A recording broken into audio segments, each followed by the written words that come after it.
Oh. Start again. Yeah, on balance we think it's fair and reasonable.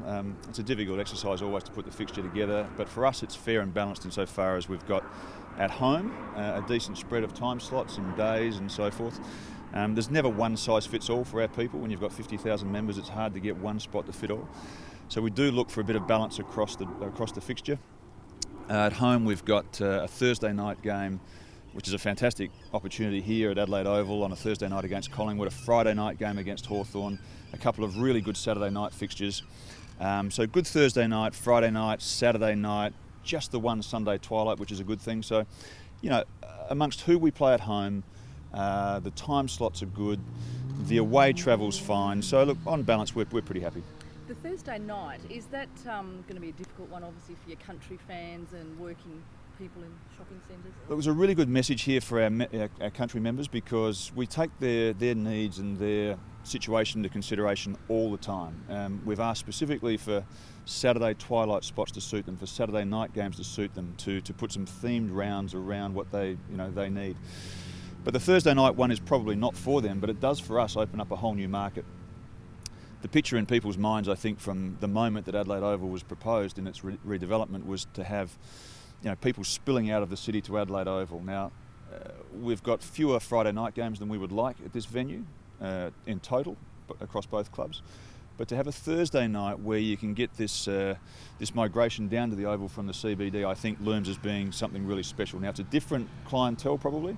I have every expectation against Collingwood that we'll fill the place. But for our country folk, probably not for them, even though there are many other spots in the calendar that will suit them. Was this something you specifically targeted for the national audience as well? For the national audience, for the city of Adelaide, for something a bit different. It's, as I say, it's not for our country members, but there's plenty of other fixtures in there that suit them. So can I just go to the pre-premiership stuff, that 18 games in 18 days, NAB Challenge, how do you feel about that new format? Well, one aspect of it that we completely support is the idea of playing just a couple of NAB Cup fixtures, some sort of representative game we're certainly supportive of, and if you're not involved in that, to have some sort of intra-club trial and then just get stuck into it. So long as it's the same for everybody, just clipping that pre-season lead-in, Michelangelo, we're all for that. But if you're asking me about whether, that much footy in that period of time, the AFL strategy is really clear. It wants to start to own airtime at that part of the year against our other codes, and to that end we need to support it and support it strongly. The constant summer showdowns, is that helpful, or is that I prefer not to. I think that it just takes a little bit of the gloss off the showdowns proper. We've done it, and I think it's a cost-saving measure. To do so at Richmond Oval is convenient, but just takes a little bit of the sheen off your proper matches. That second showdown, the one you host, have you been told when that's going to fit into the time slot? Isn't it Sunday afternoon? It just says Sunday, so we Does don't it? know what it's. My understanding is it's Sunday, guys. Is it Sunday 4 o'clock or something? I think it's 4:10 on a Sunday. How do you feel about that? Well, ideally it would have been an opportunity to play a Friday night fixture where the place comes alive. And I know that the Friday night games are more and more premised on what the broadcaster wants, on how you've performed the year prior, and that's underlined by the fact that Freo have got, I think, 3 Friday night games in the first 6 games, which is quite extraordinary. But it tells you that the previous year's performance is critical in all of that. For all of that, the whole nation knows that showdowns are always competitive, always close, always magnificent contests. So to have put one on a Friday night would have been great. I mean, in the end, you can't get everything in there, so we've got what we've got. I'm still quietly confident Michelangelo will fill Adelaide Oval on a Sunday at 4:10. Why would the AFL keep resisting having a Friday night showdown when they're, like you said, they're games of the year most of the time? I don't know. Is that something that you request and you every year going to bat for? Well, not particularly that game, other than the broader notion about you've got a $535 million investment into Adelaide Oval, and we're bringing football back to the CBD. You'd have thought generally that it would have been a sensible thing to have done with or without a request. I mean, the requests are really just a very small part of the way that they construct the fixture. To be fair, I think you'll find there are bigger what's the term? Bigger impediments, bigger. Come on, help me here. Bigger considerations on it. One of the mysteries of this draw is that national game, your Friday night always has to involve a Victorian-based club. Yeah. Is it always? Is that exclusively the case? Last 3 years and next year again. Yeah. Every Friday night game has at least one Victorian club in it. Well, it probably tells you about the influence that the broadcaster has in the fixture, because it's taking it back into the biggest viewing audience, isn't it?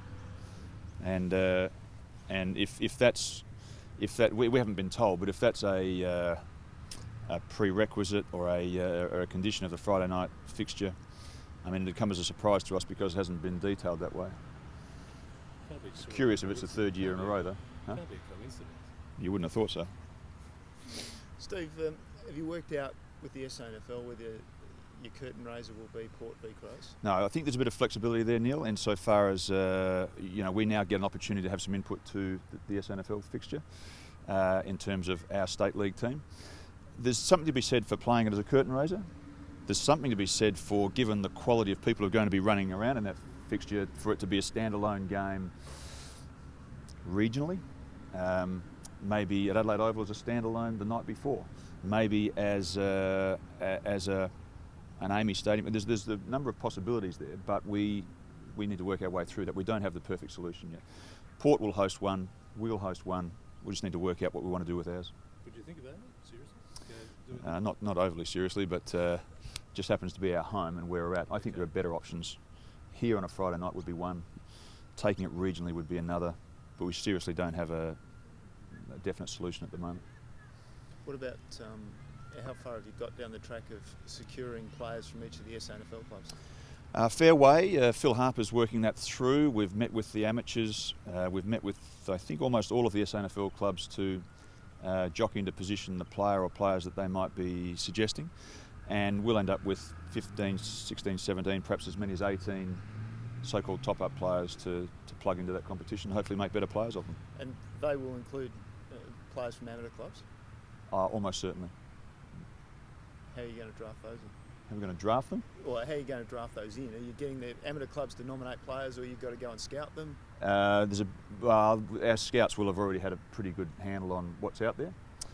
It'll be in conjunction with the amateur league administration, with the clubs, and then via some trialling process. What about Anzac Day? What about it? Yeah, well, the fixture. Yep. We'll be in Melbourne, I think. Yeah, so not... Look, it is one part of the fixture that we're disappointed in, and we can understand the round 2 opener at Adelaide Oval and the rationale behind that in terms of not hosting it. We're having a bit of trouble understanding why, for now, what will be the 6th, we will only have had, as of next year, one home Anzac fixture in 6 years. And we're a bit perplexed about that because the AFL assure us that there's no mortgage or hold on Anzac Day itself, or indeed the weekend, other than Collingwood and Essendon. So for us to be now 1 in 6 years is disappointing, and we made a really good case to be home, because when you're away you don't really get an opportunity to celebrate and theme up the round as well as you would like, or the game as well as you'd like. So we would hope that in 2015 it's a Saturday, and it's a very significant event obviously in 2015. We would hope that we would be home. Is that the most disappointing thing from the club's Probably, yeah, probably. And look, it is fair and balanced. From a football perspective, from a home game perspective here, that would be the one thing that we're just scratching our heads a little bit and saying, well, why? And secondly, it's just broadly a disappointment. And it's not just about the footy team and the capacity to celebrate. It's the people, the 45,000 people that you have at the ground to celebrate are out, on behalf of our people. So hopefully next year we get that changed around. Given that the March was just over here. It'd be perfect. Yeah, it'd be perfect. Steve, is there a prospect that will never happen, because you see what Fremantle's doing and they'll lock that in? That means West Coast will never get one. Well, good on those clubs for... Yeah, I know. I know what you're saying. I mean, good on them for...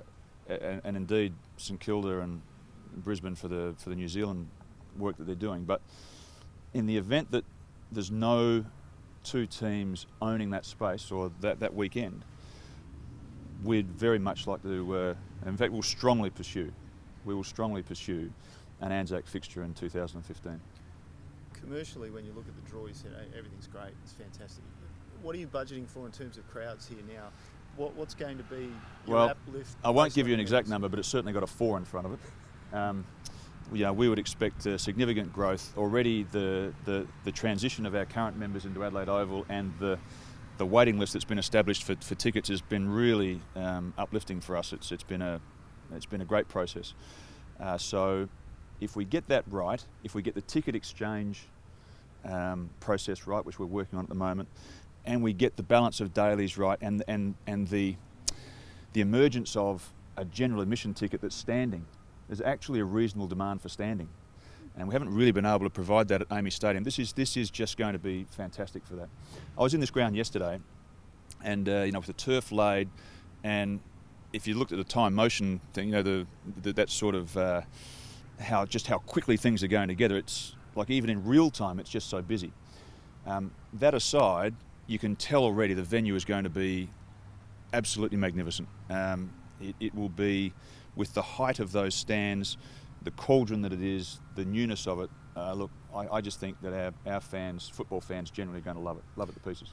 You mentioned the ticket exchange. Is that the most crucial thing on that Thursday night game, the Collingwood game, when 20% Really of important. Country... Well, it's really important anyway, because in saying that we don't have one time slot that fits all, an 11-game member will want to exchange. Now, if you've got enough demand on your dailies and they've gone, then people will wish to take up an exchanged ticket.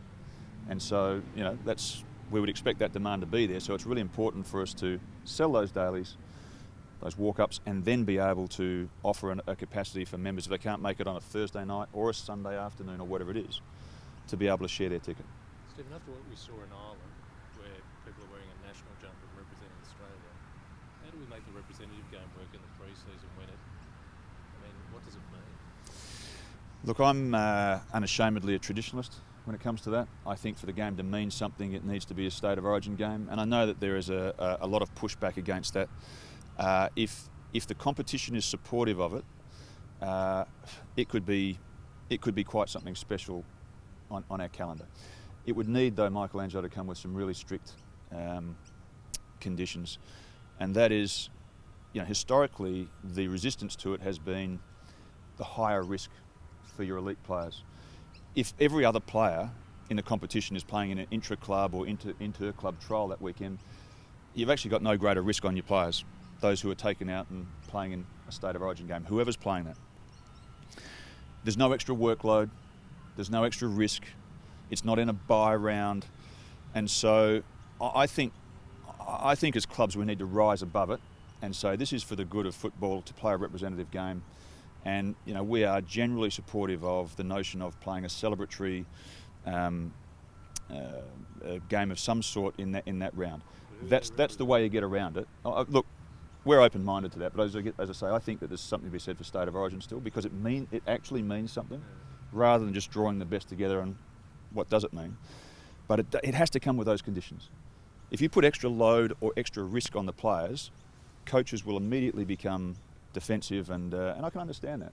But if it's the same workload, in fact, you're probably playing on better grounds in a rep game, same workload, same risk, I'm just not convinced that there's anything other than positives in it. But it'd have to be a real representative game. If it's East A v real West, representative game. What would it mean, East v West? Or Pavlich v... I don't. I'd much rather see something that, where you grew up, where you started your footy means something more to you than simply an East versus West. We've seen Indigenous All-Star games, that's got meaning. We've seen State of Origin games, that's got meaning. Maybe there's a derivation on the State of Origin in terms of where you played your junior footy. I don't know, and I've great faith, frankly, in the AFL that they'll come up with the right formula. But the club's,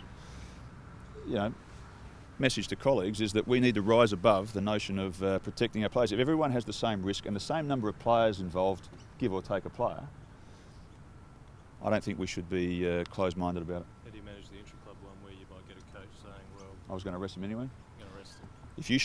If you shorten up that pre-season prep to 2 NAB Cup games, and then the third one is either rep game or intra-club, I guarantee there'll be no resting going on. They will be flat out across the competition getting ready. We've seen across the comp, and we're an interesting example of it last year, where you have to be from day one of the preparation phase up and going. You can't build to the first game. You've actually got to be up and going right through the NAB Cup phase. And so I don't think there'll be any resting players, Michelangelo, in that third week. Do many other clubs hold your view that you're aware of? I don't know the specifics. I couldn't give you a number, but at the CEO's meeting that I went to, there was an open-mindedness about doing something for the good of footy.